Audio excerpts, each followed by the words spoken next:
তো আজ ছিল আমাদের ক্রিকেট গ্রুপের একজন ভাইয়ের জন্মদিন। তো দেখতে পাচ্ছ তার বাড়িতে আসি। তো এখানে দেখো জন্মদিন সেলিব্রেশন হবে, তা না করে এরা সব ফ্রি ফায়ার খেলতে ব্যস্ত। কি সব যোগ চলে আসে জানি না, সবসময় ফ্রি ফায়ার যেদিকে দেখো।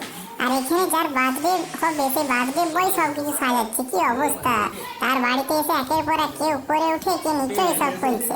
আর দেখতে পাচ্ছ এখানে প্রফেশনাল ফটোগ্রাফারের মতো হওয়ার চেষ্টা করছে। ও বাপরে, ক্লিকও করছে, ওয়াও। তো আমি বলার পর তারপরে এরা উঠে গেল, উঠে গিয়ে বললাম ওদেরকে একটু হেল্প করে দেবে বিজয়কে। তারপর কেকটা জ্বালা হচ্ছে। তো এখানে চলছিল একদিক থেকে স্টিল ফটোগ্রাফি এবং আমার থেকে চলছিল ভিডিও। তো এইভাবে আমি ব্লগটা শুট করছিলাম, কারণ ব্লগের জন্য ভিডিও লাগবে বলে। এটা হলো ওর দাদা এবং বৌদি এবং ওর ছোট ছোট ভাইরা। এই হ্যাপি বার্থডে বলে বিজয় কেক কেটে দিল।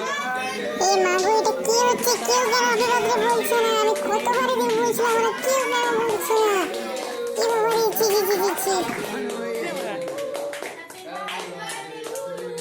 আমি বারবার বলেছিলাম যে যখন কেকটা কাটবি ইউটিউব থেকে একটা হ্যাপি বার্থডে গান চালাবি, তা না করে কি জঘন্য টাইপের হ্যাপি বার্থডে করে দিল। কেউ কিছুই বললো না, আর আমাকে লজ্জা পাচ্ছিলাম, এই জন্য কিছু বলতে পারিনি। তো আমি বললাম যে তো দাদাকে আরে কেক খাওয়া, দাদাকে বৌদিকে, তারপর বাকিদেরকে দিবি। তো দাদাকে বৌদিকে কেক খাইয়ে দিল।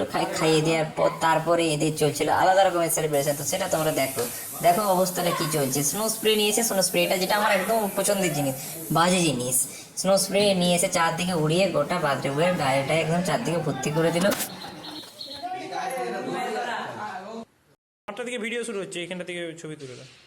এর জন্য নিয়ে আসা হয়েছিল একটা পারফিউম, বেশ দামি একটা পারফিউম, 400 টাকা দামে। তো সেটা নিয়ে এখন ফটোগ্রাফি চলছে, গিফট দিয়েছে, ছবি তো তুলতে হবে। এরপর ছিল খাওয়া দাওয়া।